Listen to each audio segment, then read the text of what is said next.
السلام عليكم ومرحبا بجميع المتابعين الكرام على القناه ديالكم المنهل، القناه التاريخيه اللي كتخدم مواضيع تاريخيه وثقافيه. اليوم ان شاء الله غادي نهضروا على قصر الباهيه. المؤسس ديالو اللي كنعرفوا اللي بناه هو بوحماد، وكيفاش منين جا، وبعض الاختلافات على ان الاسم كيحمل اسم احدى الزوجات ديالو اللي كانت تسمى الباهيه. اذا غادي نعرفوا التفاصيل كامل وغادي نتعرفوا على بوحماد شكون هو بعدا، ثم نتعرفوا على هذا القصر هذا وفين كاين. اذا قبل ما نكملوا الفيديو، اذا ما تنساوش تابوناو في القناه وديروا زر لايك للفيديو، ولا عندكم شي اضافه او تعليق ولا شي حاجه ولا تساؤل يمكن تخليوه ليا في التعليقات، وبارطاجيو الفيديو بزاف المرات وديروا لي لايك، ديروا لي جيم بزاف الفيديو باش يوصل اكبر عدد ديال الناس، وتابوناو في القناه اللي ميته ما حتى حد ما كتابوناش فيها، قليل بزاف، مع ان كنحاول نبذل فيها واحد المجهود ونقدم واحد المعلومات على التاريخ المغربي وعلى التراث المغربي.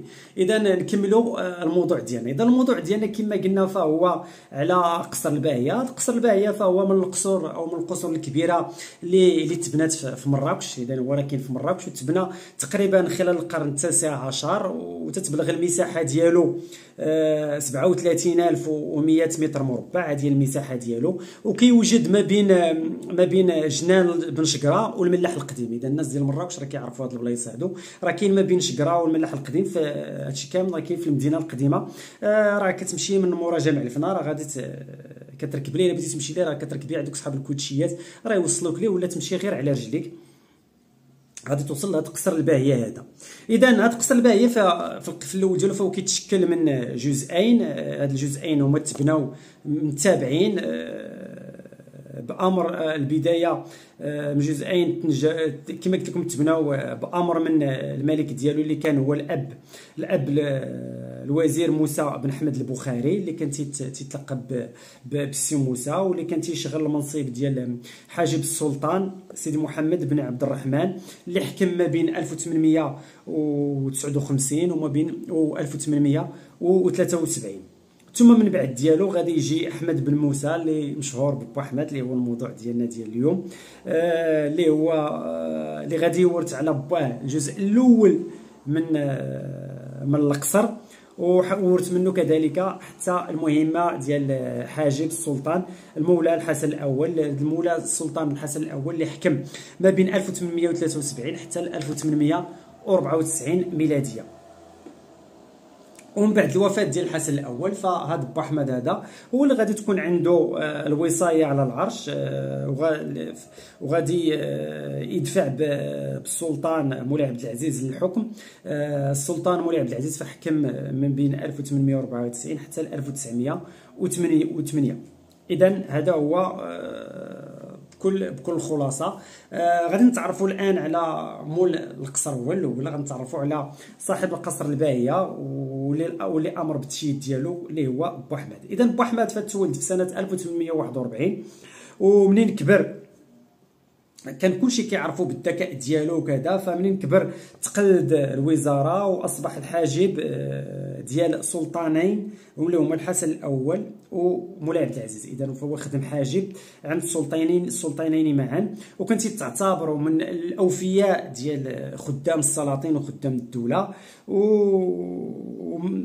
وبدا وخدا بزمام الامور بعد وفاه ديال الحسن الاول، وعين مولاي عبد العزيز كسلطان، وهو ما كانش كيتجاوز السن ديالو 12 سنه، وهادشي اللي خلاه هو اللي يتحكم في جميع الامور ديال الحكم سواء داخليه وخارجيه، وحتى ان المعاصرين ديالو كانوا كيلقبوه بالحاجب المستبد. واول حاجه دارها هو حاول يتخلص من جميع المنافسين ديالو داخل القصر، وقضى عليهم كاملين، وجاب الناس ديالو، يعني وظف الاقرباء ديالو في جميع المناصب ديال الدوله، خشاهم جميع دواليب الحكم. اذا المؤرخين الا كانوا توصفوا ان بوحماد انه استطاع انه يرد للدوله المغربيه الهبه ديالها واستمرار الهبه ديال الدوله والسلطه ديال المخزن في جميع المناطق ديال المغرب كما كانت عليه في عهد الحسن الاول، فهو كذلك كياخذوا عليه هو انه خوا دواليب ديال الحكم، يعني دوك الموظفين الكبار ورجال ديال الدوله فكاملين جرى عليهم من المناصب ديالهم، وجاب الناس اللي كيتعتبروا بدون كفاءه. وهكا فالجهاز المخزني فقد بزاف ديال الهبه ديالو وبالنسبه ديال الكفاءه ديالو في العمل، بسبب ديال هاد الناس هادو اللي مشاو، والناس الغير الاكفاء اللي وظفهم بوحمد، ومما ادى الى فساد العمال. وكاين بزاف ديال الحوايج اللي كاين بزاف الناس راه هضروا عليها في ديك الفتره اللي كانت تتسبق الاستعمار. فهو كان بوحمد فلعب فيها واحد الدور كبير بزاف. اذا غادي نشوفوا هنايا التسميه ديال هذا القصر هذا، غادي نمشيو دابا للقصر.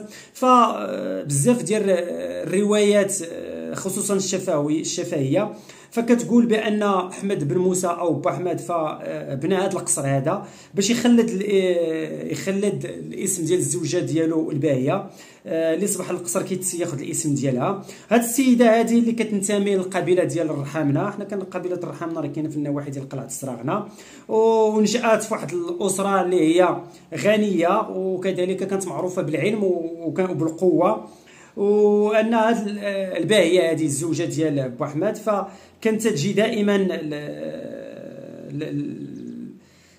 تجي من القبيله ديالها الرياض، العائله اللي كيتعرف بحي القناريه. حي القناريه راه معروف في مراكش. وفي احد الايام شافها بوحمد وهو كان باقي صغير، داك شاف مقتبل العمر، يعني كان باقي شاب، وقرر يعني حبها، وقرر باش يتقدم للخطبه ديالها باش تكون شريكه الحياه ديالو، تكون سيده ديال القصور ديالو، وكانت هي الريحانه ديال الزوجات ديالو، زعيمه الجواري والخدم والحشم ديالو. هادشي هذا اللي كتقول الروايه. اذا هاد الباهيه فتغرم بها الوزير القوي اللي هو بوحمد، وقرر باش يبني ليها هذا القصر هذا اللي كيحمل الاسم ديالها.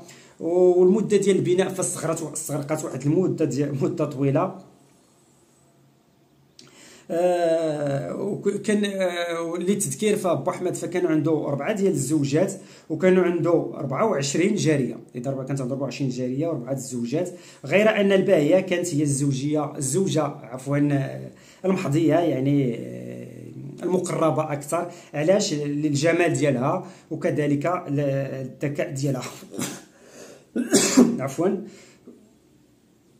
وهادشي هذا راه فيه شويه من الواقع ومن الخيال. المهم كتعرفوا الروايه الشفويه او الروايه الشفهيه كي تتكون.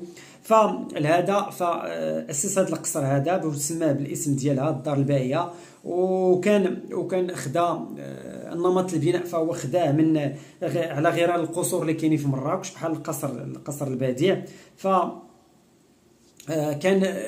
كان بوحماد من بين الامثله القيمه اللي عطى هذا القصر هذا هو انه كان تيجيب الرخام من ايطاليا مقابل السكر المغربي. اذا كان تيبيع لايطاليا السكر المغربي باش يجيب الرخام لهذا القصر هذا ديال الباهيه.